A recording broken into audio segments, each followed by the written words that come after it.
Welcome back to the War Room, soldier. Welcome back to Reliving the War, and welcome to the 8th of September 1997. WWF Raw is back on Monday nights after getting moved to Fridays for 2 weeks. Their show takes place from Cincinnati, Ohio, while WCW Nitro is live from Milwaukee, Wisconsin. Check out the Ground Zero video and make sure you're all caught up on the WWF side. There's quite a lot going on. And if you're just here for the WCW stuff, then stick around for the Fall Brawl 1997 video that will get uploaded later in the week. Nitro runs for a whole 20 minutes longer than Raw this week, so I've had to double up a bit on the Nitro segments. WCW being owned by Turner had its advantages sometimes, but as we continue on, you'll notice how it could also be a curse. Before cracking on, we've got a few jam-up guys to shout out. David here knew it was going to be hot in Mexico, so he brought along a suitable shirt to keep cool. He said he became a fucking man at Casa del Frosty Balls and he learned a lot from Grandmaster Sensei. Rob visited the Fan Expo Philly convention and he let Captain Kirk himself know that he was a horseman on serious horseman business. Shatner almost shot his pants at the sick shirt design. Thanks to David and Rob, and thanks to everyone else who picked up a shirt at chinlocks.com. Alright, on with the show.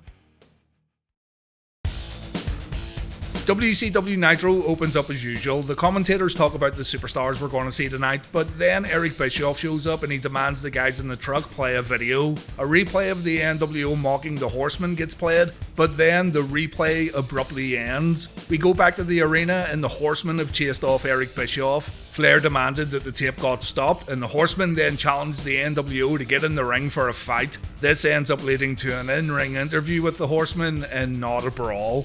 On Raw, the show opens up with Ground Zero recaps. Vince McMahon then gets in the ring and he introduces the fans to the WWF's commissioner. So, we start off with a Horseman promo on Nitro and a Sergeant Slaughter promo on Raw. Mean Gene gets in the ring when the NWO don't show up and he says he's honoured to interview the Horsemen after what happened last week. The enforcer Kurt Hennig tells the NWO to get out and fight, and if it doesn't happen now, it will happen later. Mongo and Benoit echo Hennig's sentiments, telling the NWO that the Horsemen will out-wrestle and outclass them. And Ric Flair says after last week, for the first time in his career, he's embarrassed to be a professional wrestler. Flair says Arn Anderson is a legend of a man. WCW dedicated Nitro to a great performer last week, and that was all ruined by the New World Order. The Nature Boy says he can't guarantee guys like Nash, Six, Bagwell and Conan will still be famous 17 years into their careers. He can't even guarantee if they'll still be good. But if these guys can hang up their boots and have one of their peers stand next to them with a tear in their eye, then they'd be very lucky. Having a friend right up until the end of your run is something that's really for life. And with that in mind, Flair wants to get payback for what happened to his friend last week. Flair calls out Nash, Six, Conan and Bagwell, and the Nature Boy says he and the Horsemen aren't leaving the ring until the NWO show up. Nitro takes a break, we come back and the Horsemen are still in the ring, and it takes Doug Dillinger and his badass team of security men to get Ric Flair and company out of the ring. A fairly simple solution to what should have been a big problem.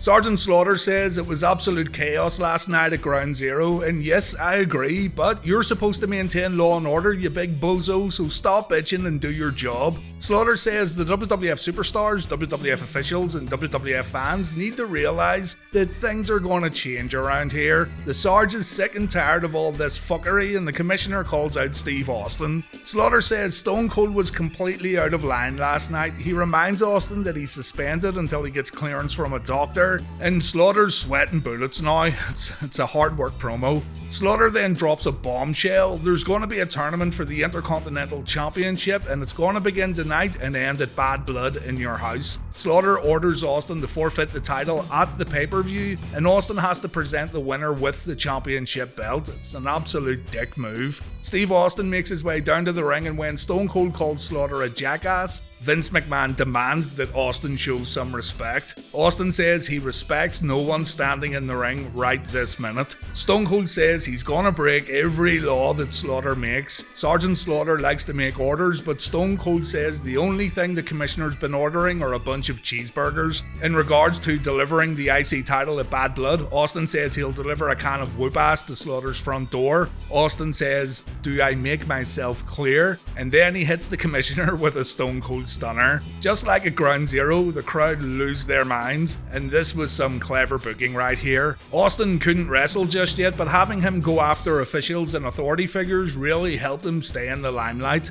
Vince asks Austin what the hell he's doing, and this leads to Austin almost attacking Vince. McMahon ends up hiding behind a few officials on the outside while Stone Cold takes his spot at the commentary table. Eventually Austin leaves and McMahon's able to join JR and the King, but credit where it's due here, this was a great opening to Raw's War. Before moving on, we see security trying to remove Austin from the arena. Next on Raw, we have a no-holds-barred match, Bret Hart vs Vader. On Nitro, we've got Eddie Guerrero vs Rey Mysterio and a DDP promo. So, Rey's now back in action, and what a match these two will have soon on pay-per-view. Tony Schiavone says a new interim commissioner will get announced later in the show, seeing as JJ Dillon's out of action, and that new commissioner is in attendance tonight. The crowd chants Eddie sucks as the two lock up. Rey pulls off an awesome arm drag counter, and Eddie complains after the second arm drag, complaining about hair pulling. The two lock up and the crowd gasps after Eddie's European uppercut. Guerrero pulls off a tilt-a-whirl backbreaker before applying an armbar. The tape machines are rolling as we take a commercial break, and we come back to see an Eddie Guerrero shoulder breaker. Rey then goes for a springboard sit-down head scissors. I think that's what we would call it. He doesn't hit it perfectly, but you really can't call him out for it either. And Eddie then has to hit a hard clothesline to stop Mysterio's momentum. Rey comes back with another head scissors and he hits a somersault senton to the outside. He has to recover when pulling off a lion salt, but again, you simply can't call it out. Mysterio was doing things we had never seen before on Monday Night Wrestling shows. Eddie catches Rey and Mysterio gets slammed hard. Mysterio turns into a blur when Guerrero hits a powerbomb. Eddie then delivers a pump handle backbreaker and we see the gory special. Rey gets out with a hip toss, Eddie quickly replies with a dropkick. Another powerbomb attempt from Eddie gets countered with another head scissors. Rey gets dumped out of the ring, but he surprises Eddie with a springboard Hurricane Rana or a West Coast pop. 1, 2, 3, Rey Mysterio wins the match. Shaky in places, but still fantastic. You'd want to see more Eddie vs Rey after this match, and fortunately, we'll get to see that very soon. Keep in mind too that Eddie Guerrero gets a cruiserweight title shot this Sunday. It makes you wonder why he'd get booked to lose on this episode of Nitro. DDP then comes out for an interview and Mean Gene wants to know what the story is with Paige and Lex Luger. Paige says all he's wanted throughout his career is respect. Both DDP and Luger worked hard to gain respect, but Paige and Lex as a team didn't click. There was no chemistry. Both guys are a little thick-headed and they decided not to talk to each other, but seeing as DDP and Lex couldn't sort out their problems with words, Dallas wants to sort things out with action. Paige proposes a main event match tonight against Luger, and then Lex comes out. Luger says if he has to wrestle Paige tonight, then it's on one condition: neither man holds back. Dallas agrees, and so we have our main event. Bret Hart calls the fans a bunch of idiots as JR announces a flag match for Bad Blood. Bret and the Bulldog versus Vader and Patriot. Bret wonders what it's like to live in a city that's famous for a disgraced sports hero who gets a street named after him, Pete Rose. The Hitman says America is the land of disgraced heroes, and he tells the fans to enjoy this next matchup. Bret says he's going to get immense pleasure out of kicking Vader's ass. Bret uses the WWF title to attack Vader at the start of the bout. He lays in a few corner punches, but Vader manages to kick Bret away and the Hitman takes a clothesline. Vader then takes the WWF title and Bret gets hit. He then takes the Canadian flag, he breaks the flagpole and Bret gets hit with the maple leaf, just like Friday night's main event last week. The match goes to the outside where Vader takes a bump on the steps. Bret then uses those steps as a weapon, but it doesn't do much damage. Vader gets right back up and Bret gets clocked a few times. And then our Lord and Savior shows up, Davey Boy Smith. We come back from commercial break and Bret's taking a few blows to the face. He's so dazed that he misses a wild haymaker, but Hart hits a low blow and the tables have turned. Bret goes on offense and he even hits a suplex on Vader. He then removes the turnbuckle padding, but the plan backfires. Bret ends up taking the bump chest first. Vader then hits Bret with a powerbomb. Davey's like, oh my god, I can't believe it. Vader goes for the Vader bomb and Davey decides to put an end to this nonsense. Vader suplexes Davey into the ring, Bret gets hit with a clothesline, but the Hart Foundation quickly go on offense and Vader needs help. Here comes the Patriot, the sore loser that he is. He throws Davey into Bret, the crowd pops, but Owen Hart comes down to lend his brother and brother-in-law a hand. Bret grabs a chair, he takes out both Vader and the Patriot. It's absolutely glorious. The Hart Foundation attempt a spike piledriver on the chair with Owen doing the honours, but the fun stops when Stone Cold Steve Austin hits the ring to another thunderous ovation. Bret and Davey get wiped out, Owen tries an enziguri but Austin sees it coming. Stone Cold chases the heels up the ramp and that's how the match ended. We then see Sergeant Slaughter backstage and he's nursing his bad neck. Poor Sarge.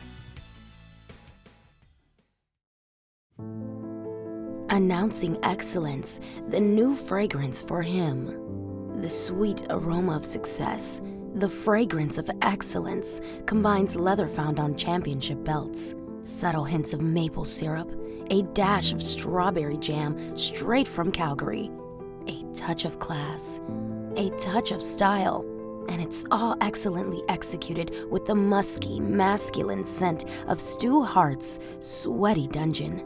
Keep those lousy stinking hyenas away while smelling like a real hero, and repel those tramps from entering the dressing room after a hard-fought match. Excellence for him guarantees you'll be sharpshooting your way to success. Visit chinlocks.com today. Get the excellence. Disco fever, yeah, yeah, yeah, yeah.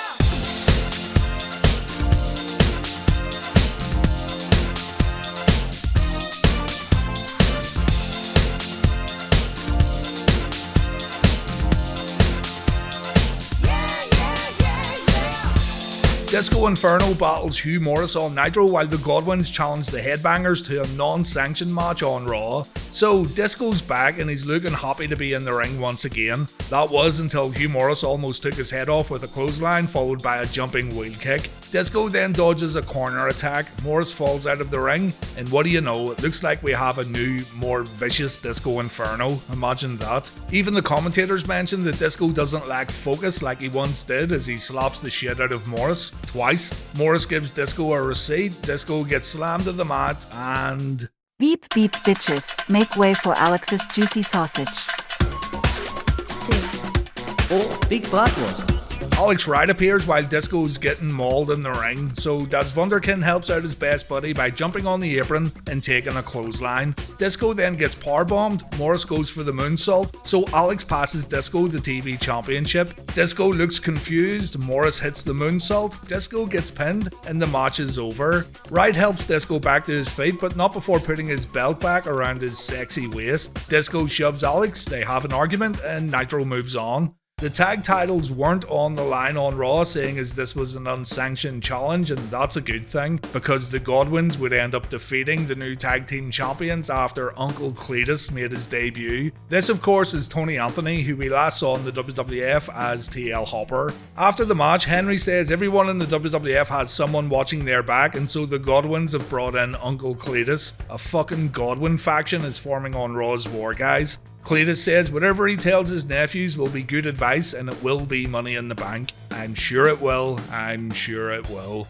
Vince McMahon echoes my sentiments exactly when he says, "Oh great, another Godwinn, just what the WWF needed." We learned that tonight's main event is a triple threat match. The WWF were getting fond of these, weren't they? Patriot versus Bulldog versus Triple H. And up next, we have a match in the IC title tournament. I think this is the fourth tournament we have had from the WWF since starting Reliving the War. 2 tag tournaments, one by the Body Donnas and Owen and Davey, and 2 IC title tournaments, the first one by Mark Merrow, and this is the second.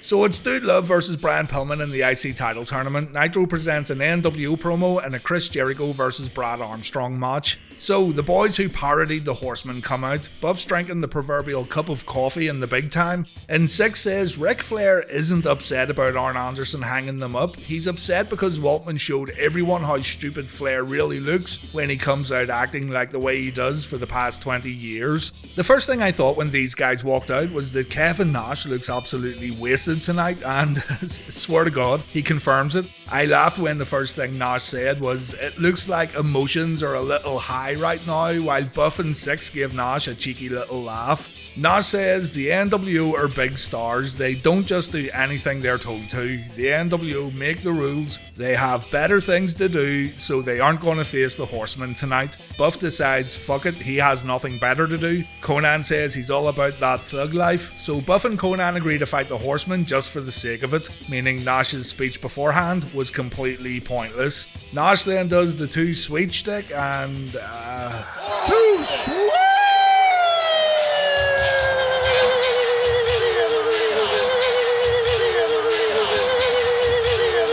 Yeah, our guy was wankered. Someone made a sign here and oh boy, oh shit, that sucks.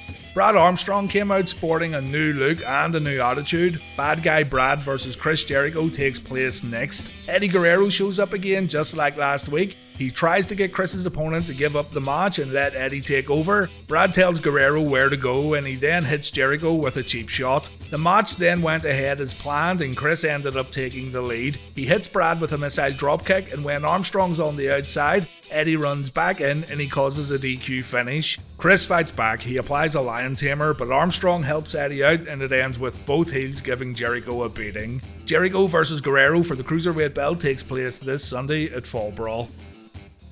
Sonny introduces Dude Love and the two have a dance before the hippest cat in the land gets in the ring. The first thing I thought here was another Foley versus Pillman match, but the match doesn't actually happen. Dude Love says he isn't feeling too great after Ground Zero and after forfeiting the tag titles, so he's bringing out a friend strictly for moral support. Goldust gets in the ring with half his face painted and it looks like he too isn't feeling too good after Ground Zero. The Cincinnati crowd pops when Brian Pillman gets introduced, but Pillman isn't at Raw tonight. He phones in instead and he says he won't be attending any WWF shows until the company guarantees himself and Marlena a safe working environment. Besides that, Pillman says he's exhausted from last night, but Brian took the time to record a video and he wants it played on the Titantron. Brian calls the tape Part 1 of Pillman's X-Files. The video plays and Brian's in his hotel room. Brian says he's exhausted as he smokes a cigar. He says Marlena's a machine, she's an animal. Goldust paces around the ring as Brian shows the hotel room and the hotel bed. And Brian says Part 2 of the X-Files will be live and in Technicolor. After the video ends, Brian wonders if Goldust is a little shaken up, and Pillman says Goldust will maybe straighten himself out when he sees Part 2 a little later on. Part 2 apparently features the real good stuff. Max Mini takes on Pirata Morgan next on Raw, while Hollywood Hulk Hogan has a few things to say on Nitro. The gear available on the streets of Milwaukee is of high quality, as we see right here. Bischoff thinks he's a fucking airplane. The Hulkster rips off Scott Hall by saying everyone's here tonight to see the New World Order, before saying Hollywood Hogan is the man who made professional wrestling, the man with the biggest guns in the business. I think Mark Curtis may have a thing to say about that. And Hogan says he's the only god in the sport. After putting over his NWO teammates, Hogan says there's no more messing around, he wants Sting tonight, and the title is on the line. Hollywood's sick of hearing about Sting, he hasn't beaten anyone, so it's time to shut the Stinger up for good. The fans chant "We want Sting" as Hogan and Bischoff look at the rafters, and then the Stinger shows up. He descends from the ceiling, but then he crashes on the guardrails. The NWO rush down to Sting and they say the icon isn't breathing. Hollywood and Bischoff show a great deal of concern as doctors come down to the ring. The commentators fall for it, the fans fall for it, it was just a mannequin. Hogan mocks the mannequin while Vicious and Delicious hold it up. A match then takes place with Eric Bischoff as referee. Hogan hits 2 leg drops on his most intimidating opponent to date, and Bischoff counts to 3. Hollywood continues to make fun of Sting while putting over the NWO, as the commentators call this one of the sickest things the New World Order has ever done. And with how the mannequin enters the arena and whatnot, this is a bit that doesn't get replayed at all on WWE documentaries and retrospectives for obvious reasons.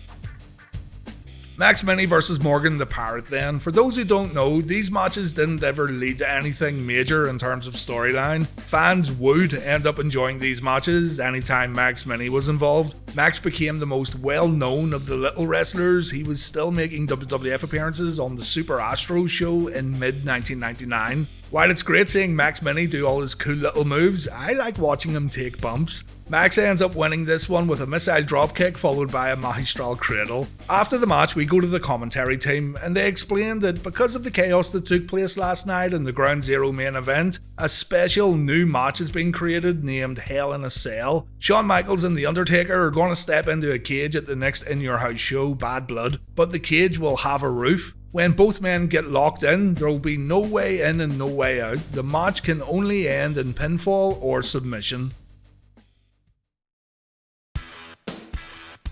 The Undertaker's gonna cut a promo next, and we have two matches on Nitro. The Faces of Fear versus Rick and Scott Steiner, and we've got Scott Hall versus Super Calo.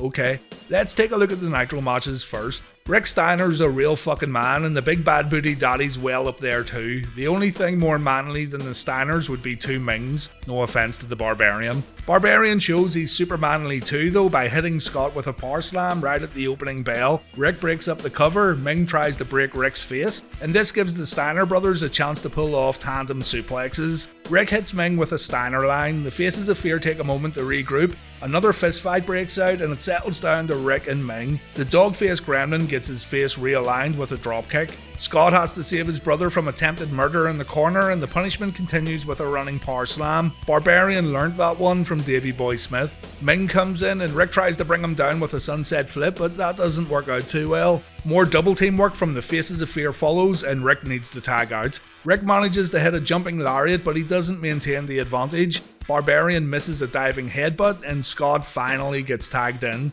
Scott delivers a pump-handled slam followed by an overhead belly-to-belly. Scott goes for the pin, but Ming and Rick run in and the match breaks down for the final time. Barbarian ends up taking a top rope belly-to-belly from Scott, and it ends with Mortis Wrath and Harlem Heat hitting the ring. The referee throws it out as the four tag teams have a brawl. Harlem Heat versus the Steiner brothers takes place this week at Fall Brawl, while Mortis and Wrath do battle with the Faces of Fear at the pay-per-view. Nobody gets the upper hand here. Nitro quickly moves on after taking a commercial break. Scott Hall versus Super Calo seems really random, but don't expect anything remotely competitive. There's no story nor reason for Hall wrestling a cruiserweight tonight, so here's a fine example of what happens when a cruiserweight mid-carder goes up against an NWO main eventer. Scott tells Calo to take those goggles off before throwing the toothpick. Calo's bump is seriously delayed for whatever reason after Hall pushes him from a lockup. Calo then tries to do a little damage in the corner, but Scott makes his opponent pay big time, and Calo gets sent across the ring with a hip toss. Scott then takes Calo's head clean off after a clothesline, and Calo's all fucked up by the time he gets back in the ring. He gets a chance to perform an aerial attack. It looked like Calo was maybe going for a cutter, but still, it knocks Hall down for a moment. Scott gets up and he decides to upgrade Calo from a fall-away slam to a super fall-away slam. Hall hits the outsider's edge and the match is over. Scott uses his opponent's ass for a seat while the ref counts to 3. Ray Traylor then gets in the ring and Scott tells him to get out. Ray says he ain't leaving, so Scott tries to get in a cheap shot and it doesn't work out too well. Scott takes a spine buster, Vincent shows up to take the Bossman slam, and then Hollywood Hogan makes an appearance. Traylor gets distracted and Hall's able to hit the outsider's edge. It ends with Hall and Hogan spraying Traylor's back with the word Ray and a question mark beside it. Hogan says Ray who to the camera while also saying this guy looks like the big lost man. The Undertaker gets interviewed by Vince McMahon and Taker says he and Shawn opened the gates of hell last night at the pay-per-view. The Phenom once again gives Shawn credit for looking death right in the eye, but HBK now has a big problem. The Undertaker says he won't rest until the flesh is rotting from Shawn's bones. Vince explains what this new Hell in a Cell match is all about, a cage that surrounds the outside of the ring, a structure built to keep others out of the bout while giving fans a true winner when Undertaker and Shawn once again go head to head. The Undertaker says Bad Blood and Hell in a Cell will be the beginning of the end. There's no way out for Michaels and no one can get in, and that means Shawn will once again look into the eyes of the Reaper. HBK appears on the Titantron and he says he barely escaped Ground Zero, but even with the World Wrestling Federation backing him into a corner, he still survived. Shawn says he'll survive Hell in a Cell too, and if he's going down, he's taking The Undertaker with him. Taker wraps it up by saying, "Rest assured, at Bad Blood, Shawn Michaels will rest in peace." Owen Hart vs Goldust takes place next. It's an Intercontinental title tournament match. On Nitro, we have Psychosis vs Dean Malenko. We also get an announcement regarding WCW's new commissioner. Alright, Psychosis vs Dean Malenko. You know what to expect in the opening moments of the match, so I'm not going to go into detail. What I am going to talk about is the absolute sheer unbridled greatness of our favourite referee, Mark Curtis. A fan tries to get in the ring during the match, and Mark Curtis completely ruins the guy's life by kneeing him in the face and then applying a front face lock. Absolutely glorious. Heenan says the guy's going to be eating his dinner from tin plates tonight, while Schiavone and Tenay marvel over Mark Curtis's front face lock. A legendary moment for sure. The fan did take attention away from the match, but who cares? They should have had Mark Curtis fighting the NWO every week on Nitro. There'd be none of this for life shit going on with Mean Mark leading the opposition. The match ends with Psychosis hitting his guillotine leg drop, but Malenko kicks out. Sonny Ono can't believe it, so he complains to the referee. Dean ends up hitting Ono off the mat, and Psychosis tried to take advantage, but Malenko locks in the Texas Cloverleaf, and Psychosis has no other choice but to give up. Double J, Jeff Jarrett and Deborah then show up. Remember, Jarrett faces Malenko at Fall Brawl. Jeff says it's time to get some excitement out here. I looked everywhere and I couldn't find it. But Jeff says let's not wait until the pay-per-view. Jarrett says he wants to fight Dean right now, but when Dean goes to attack, Double J goes back up the entranceway. Deborah grabs the mic and she starts talking shit about Dean, and Dean does the absolute best thing he could do in this situation. He pretends Deborah doesn't exist and he walks away. Deborah tries to salvage it by talking more shit about Dean to the cameras, but the crowd boos relentlessly and Deborah's promo falls flat. The Jarrett vs Malenko Fall Brawl match will also decide the #1 contender for the US title. When we come back from break, Mean Gene says WCW needs a temporary chairman for the executive committee, someone who's going to serve as a commissioner while JJ Dillon gets over that NWO beatdown from last week. A meeting took place earlier today, and Okerlund says the new chairman is here tonight.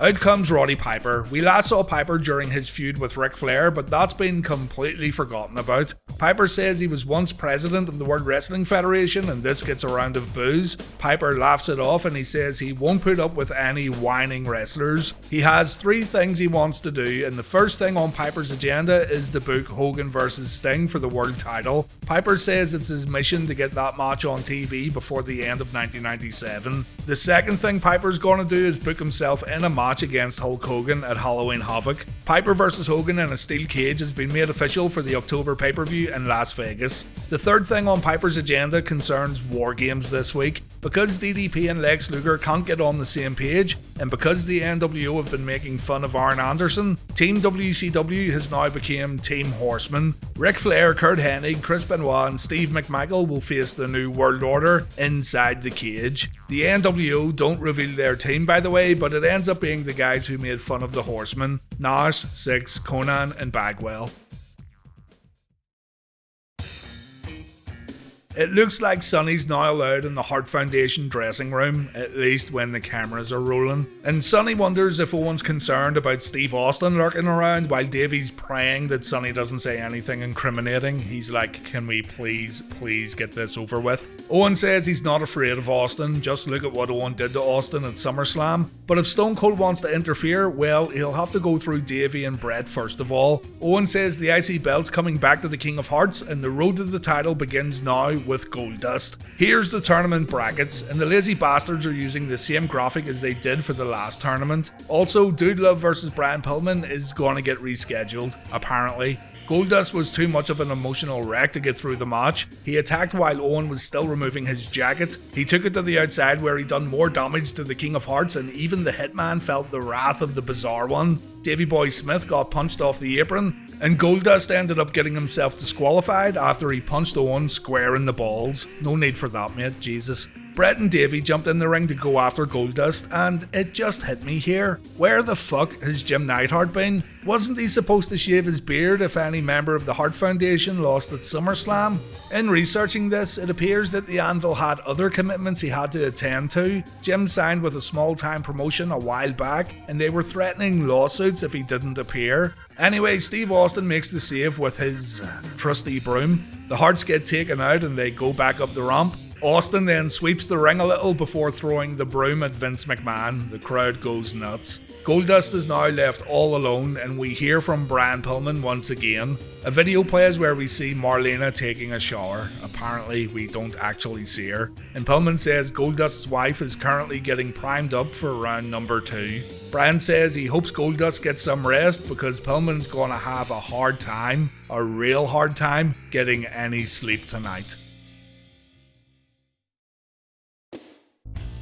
The Hart Foundation cut a backstage promo next while Conan and Buff Bagwell take on Ric Flair and Kurt Hennig. So, a little taste of what to expect this week in the War Games match. We have a brawl to start this one off, and the commentators are very excited about the Horsemen headlining this week's pay-per-view. Buff and Conan regroup on the outside. We end up with Bagwell and Flair inside the ropes, and I loved Flair's lack of reaction here when Buff taunted him. Buff takes a hard chop, but he fires back with a clothesline and a back body drop, and In your face!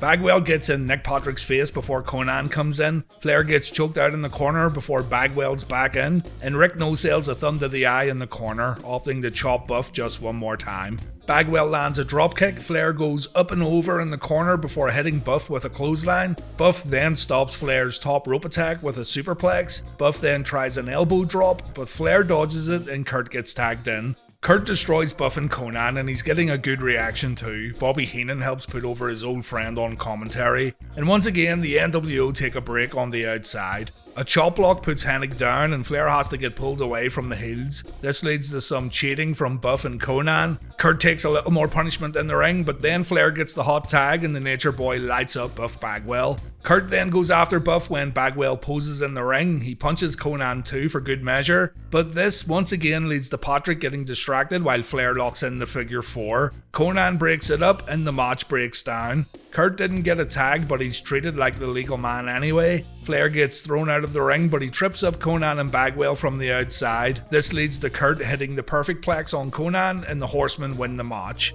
Mongo and Benoit celebrate with Kurt and Rick on the entranceway, and maybe, just maybe, the Horsemen have a chance this week in War Games. The Hart Foundation look really pleased, don't they? They look absolutely delighted. Jam supplies were running low backstage and Sonny stole the last of it, so the Hitman and company weren't doing so well. Bret wants to know when the WWF are going to do something about this nut Steve Austin. Bret says the hyena's completely out of control, and here's what happens when you run out of jam. Take note, guys. It's not enough that they took the Intercontinental Championship belt away from it. He never deserved it in the first place. You got that? Bret says if Slaughter has the balls, he'll, quote, suspend Austin from life. Not joking. You gonna suspend this guy from life? Slaughter also needs to, quote, suspend Austin forever and bar him forever wrestling because Austin's an animal. Because this guy is nothing but an animal. He's an animal. Davey says the fans in the UK aren't aware of the crap that goes on in the World Wrestling Federation. Trust me, mate, we know. And Bulldog says Shawn Michaels will understand Truth and Justice on September 20th, the date of the one night only show. Owen says the bottom line is he won his match tonight, and that means he's going to get his IC title back eventually. We've got Diamond Dallas Page versus Lex Luger to wrap up Nitro. On Raw we have The Patriot versus Triple H versus Davey Boy Smith, or at least that's what we thought. Savio Vega comes down to provide commentary for this main event match. Alarm bells are already ringing. And Davey ends up getting attacked by Shawn Michaels and Triple H during the entrances. Raw takes a commercial break. Davey's been removed from the match. We think it's now going to be a one-on-one contest, but Savio Vega runs in, and yeah, this is now the triple threat match. Can't say I'm too thrilled about this. What can I say really? It's another early WWF triple threat match. It's got all the spots you'd expect. This spot here was alright, with Hunter hitting a back elbow on Savio, Patriot landing a clothesline, and Savio finishing up with a sidekick. This was pretty early on though, and it went into familiar territory quickly afterwards. HBK reappeared before commercial break and he provided commentary when we came back. He's an animal! Shawn says Commissioner Slaughter isn't around right now, so someone has to make sure this match plays out the way it's supposed to. We got a human centipede head scissors going on while Shawn spoke Spanish. Arriba, tiro, arriba! And it ends with HBK getting involved. He jumps on the apron and Savio swings a punch. This allows Triple H to take control. Shawn then keeps the Patriot busy in the corner, talking about something, I don't know, talking Spanish. And this leads to Savio bumping into Del Wilkes and Triple H wins via pinfall. Shawn then attacks the Patriot and Savio. Los Barriquas run down, but China throws in a few chairs for Shawn and Hunter. Vader's also appeared on the outside, but no one will step in the ring. Raw fades to black as the Hart Foundation appear on the rampway, and I didn't think much of this main event at all. I get it, Shawn and Hunter need established as a formidable team, but there were better ways than doing it through this triple threat match. The fans booed HBK and Hunter like they were supposed to, but they also booed the Hart Foundation when they appeared on the ramp. A big concern that Bret had was that Shawn would steal all his heat by turning heel, and this is exactly what was happening. I mean, are the fans supposed to cheer for Los Barriquas here? Vader 2 was a tweener at this point, and Patriot was still too fresh. Feels like someone pressed the randomize button when booking this one. So can Luger and DDP finally settle their differences? We go from fans booing everyone on Raw to fans cheering both guys on Nitro. There's a bit of stalling before the two lock up and Dallas performs an arm drag. A little more stalling follows and Lex takes the wrist. Luger pulls the arm a bit before Page counters. Dallas softens up the shoulder. He applies a side headlock. Luger counters with a headlock of his own. Dallas then takes a hip toss and a clothesline. Right at this moment, the NWO show up and Dallas manages to throw Luger out of the ring. The NWO attack Luger and the commentators wonder if Dallas done this intentionally. DDP hits a swinging neckbreaker and he looks at the boys on the outside. Scott Hall puts up the diamond cutter sign. Luger gets pancaked, and it looks like Dallas did not expect the NWO to show up. That much is made clear. Luger counters a diamond cutter and DDP takes a back body drop. Dallas gets hit with two clotheslines, but he dodges the third and Lex again finds himself on the outside.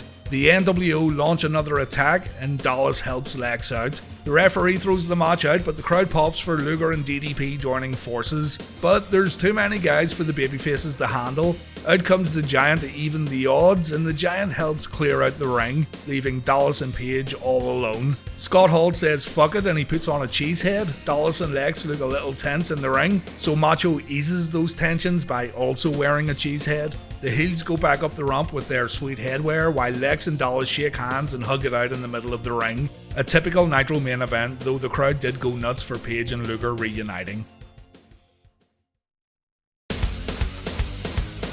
I feel the main events let both shows down this week, and looking over both shows, I really can't decide which one I enjoyed more. I scored them one by one, and I ended up with a draw again, so I'm calling this one a tie. Decent shows, not great, but decent. The triple threat main event on Raw was just a bit messy before, during, and after the bell, and WCW just didn't deliver a true winner between DDP and Luger. We shouldn't be surprised either though.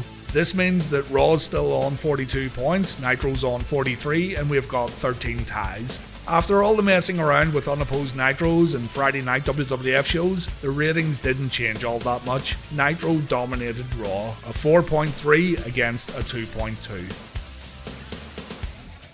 Join me this Sunday for Fall Brawl when the Four Horsemen go to war with the NWO in the main event War Games match. DDP and Luger also team up to take on Scott Hall and Randy Savage. We've saw that one before, I know, but this one plays out a bit differently. Alex Wright defends his TV title against Ultimo Dragon, so if you like Saturday Night Fever, don't miss it. And the show opens up with the Chris Jericho vs Eddie Guerrero Cruiserweight title match. I hope to see you then. Thank you so much for watching, and take care.